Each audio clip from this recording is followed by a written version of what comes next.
Hello दोस्तों, स्वागत है सक्सेस मस्ट में। आज इस वीडियो में इम्पोर्टेंट जीके लेकर आए हैं। फुल वीडियो देखिए। चलिए वीडियो स्टार्ट करते हैं। पहला प्रश्न है, बिहार का भौगोलिक क्षेत्रफल कितना है? 4 ऑप्शन दिया गया है। अब जिस क्वेश्चन का आंसर जानते हैं कमेंट बॉक्स में दे सकते हैं। आंसर हो जाएगा ऑप्शन बी, 94,163 किलोमीटर। यही ग्रामीण क्षेत्र का बात करें तो 92,257.5 वर्ग किलोमीटर है। और जनसंख्या की बात करें तो 2011 की जनगणना के अनुसार जनसंख्या 10,40,40,99,452 है। और बिहार से अलग झारखंड हुआ 2000 ईस्वी में। चलिए अगला प्रश्न है, बिहार का भौगोलिक क्षेत्रफल भारत के कुल क्षेत्रफल का कितना प्रतिशत है? कितना प्रतिशत है? आंसर हो जाएगा ऑप्शन बी, 2.86%। 2.86%। यही भारत की बात करें तो विश्व का कुल क्षेत्रफल 2.43% है। 43% है। अगला प्रश्न है, क्षेत्रफल की दृष्टि से भारत में बिहार का कौन सा स्थान है? बिहार का कौन सा स्थान है? आंसर हो जाएगा ऑप्शन सी, 13वां स्थान है। यही भारत का विश्व में बात करें तो हो जाएगा आपका 7वां स्थान। क्षेत्रफल की दृष्टि से विश्व में भारत 7वां स्थान है। अगला प्रश्न है, बिहार का कौन सा भाग सबसे पुराना है? सबसे पुराना है। ऑप्शन बी हो जाएगा दक्षिणी भाग। अगला प्रश्न है, गंगा के उत्तरी मैदान भाग में कांप मिट्टी और बालू से निर्मित भाग को क्या कहा जाता है? क्या कहा जाता है? आंसर हो जाएगा ऑप्शन डी, दरिया कहा जाता है।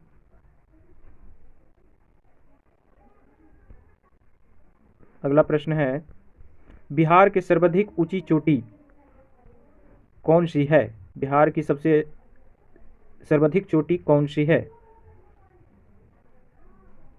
आंसर हो जाएगा ऑप्शन ए, सोमेश्वर की पहाड़ी। सोमेश्वर की पहाड़ी।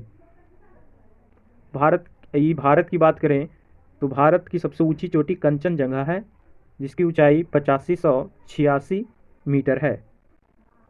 विश्व में तीसरी सबसे ऊंची कहलाती है कंचनजंगा। भारत उपमहाद्वीप का सबसे ऊंची चोटी है केटू। यही भारत की बात करें तो उपमहाद्वीप की सबसे ऊंची चोटी केटू, जिसको गार्डविन ऑस्टिन कहते हैं। अगला प्रश्न है, बिहार राज्य की समुद्र तल से औसत ऊंचाई कितनी है? औसत ऊंचाई कितनी है? ऑप्शन बी, 53 मीटर हो जाएगा। भारत की बात करें तो समुद्र तल से ऊंचाई हो जाएगी 214.42 मीटर।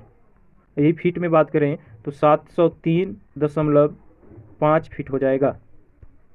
चलिए अगला प्रश्न देखते हैं। शिवालिक श्रेणी का निर्माण हुआ था। शिवालिक श्रेणी का निर्माण हुआ था। आंसर हो जाएगा ऑप्शन ए, केनोजोइक युग में। केनोजोइक युग में। अगला प्रश्न, ऊपरी गंगा के मैदान में निम्नलिखित में से कौन सी पहाड़ियां स्थित है? कौन सी पहाड़ियां स्थित है? आंसर हो जाएगा ऑप्शन सी, सोमेश्वर की पहाड़ियां। सोमेश्वर की पहाड़ियां। अगला प्रश्न है, बिहार राज्य भौगोलिक आकृति किस प्रकार है? बिहार राज्य की भौगोलिक आकृति किस प्रकार से दृष्टि होती है? तो ऑप्शन हो जाएगा ऑप्शन बी, आयताकार। अगला प्रश्न है, बिहार में धारवाड़ चट्टानें निम्नलिखित में से किस क्षेत्र की विशेषता नहीं है? बिहार में धारवाड़ चट्टानें निम्नलिखित में से किस क्षेत्र की विशेषता नहीं है? आंसर हो जाएगा ऑप्शन डी, उत्तरी रोहतास। उत्तरी रोहतास। अगला प्रश्न है, हरदा या दून, हरदा या दून घाटी की ऊंचाई कितनी है? कितनी है? आंसर हो जाएगा ऑप्शन सी, 240 मीटर। अगला प्रश्न है, बिहार के निम्नलिखित में से कौन सा जिला नेपाल के साथ सीमा साझा नहीं करता है? सीमा साझा नहीं करता है। आंसर हो जाएगा ऑप्शन डी, पूर्णिया। पूर्णिया नेपाल के साथ सीमा साझा नहीं करता है। अगला प्रश्न है, निम्नलिखित में से कौन सा मिलान बिहार के संदर्भ में गलत है? आंसर हो जाएगा ऑप्शन ए, राजकीय वृक्ष जो वट है, वट है, वो हो जाएगा आपका भारत का, भारत का, और राजकीय वृक्ष हो जाएगा पीपल। बिहार का राजकीय वृक्ष हो जाएगा पीपल, पीपल। और राजकीय फूल हो जाएगा कचनार, कचनार, कचनार हो जाएगा। अगला प्रश्न, बिहार का उत्तर से दक्षिण की लंबाई कितनी है? बिहार का उत्तर से दक्षिणी लंबाई कितनी है? ऑप्शन हो जाएगा ऑप्शन बी, 345 किलोमीटर।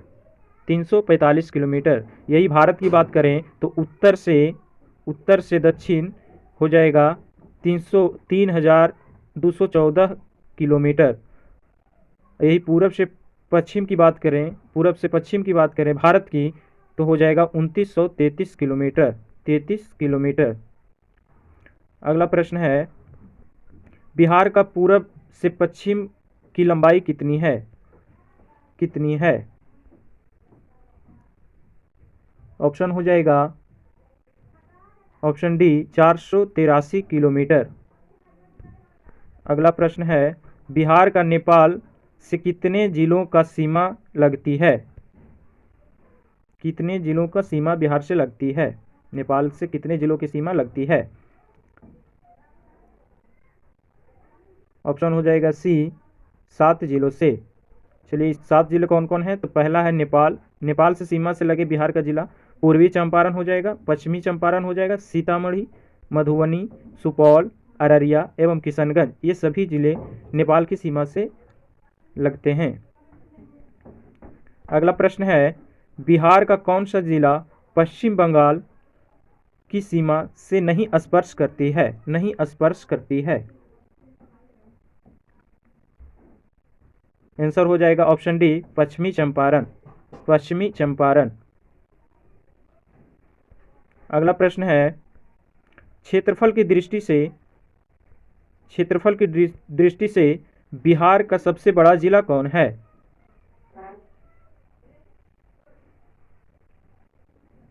आंसर हो जाएगा ऑप्शन बी, पश्चिमी चंपारण, पश्चिमी चंपारण, पश्चिमी चंपारण, जिसकी 5,226 वर्ग किलोमीटर में फैला हुआ है पश्चिमी चंपारण। अगला प्रश्न है, क्षेत्रफल की दृष्टि से बिहार का सबसे छोटा जिला कौन सा है? आंसर हो जाएगा ऑप्शन सी, शिवहर। कंफ्यूज नहीं होना है, ऑप्शन या आप देखे होंगे शेखपुरा भी होता है, तो यहाँ बता देते हैं शिवहर। शिवहर का वर्ग किलोमीटर है 443 वर्ग किलोमीटर। यही शेखपुरा की बात करें तो हो जाएगा 689 वर्ग किलोमीटर, इसीलिए आंसर शिवहर हो जाएगा।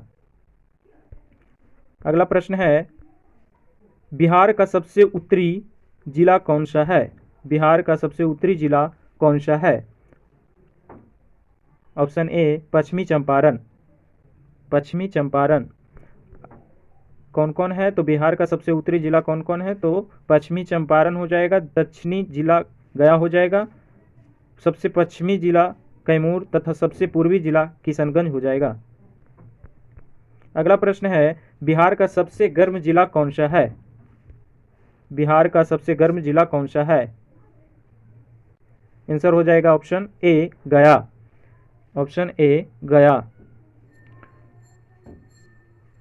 यहाँ 5.2 डिग्री सेल्सियस तक तापमान चला जाता है। अगला प्रश्न है, बिहार का सर्वाधिक वर्षा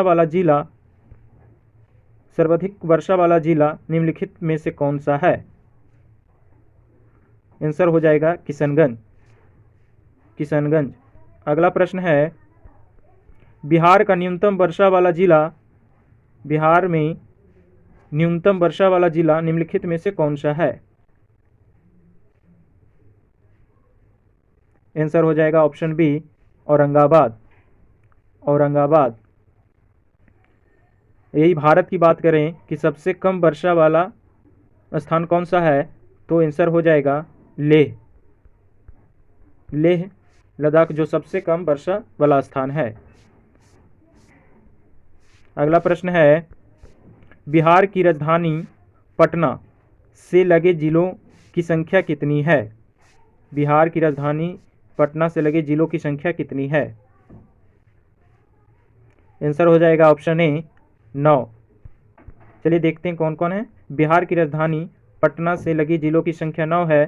पहला है जहानाबाद, नालंदा, अरवल, लखीसराय, बेगूसराय, समस्तीपुर, वैशाली, चंपारण, भोजपुर। ये सभी जिले पटना से लगी है।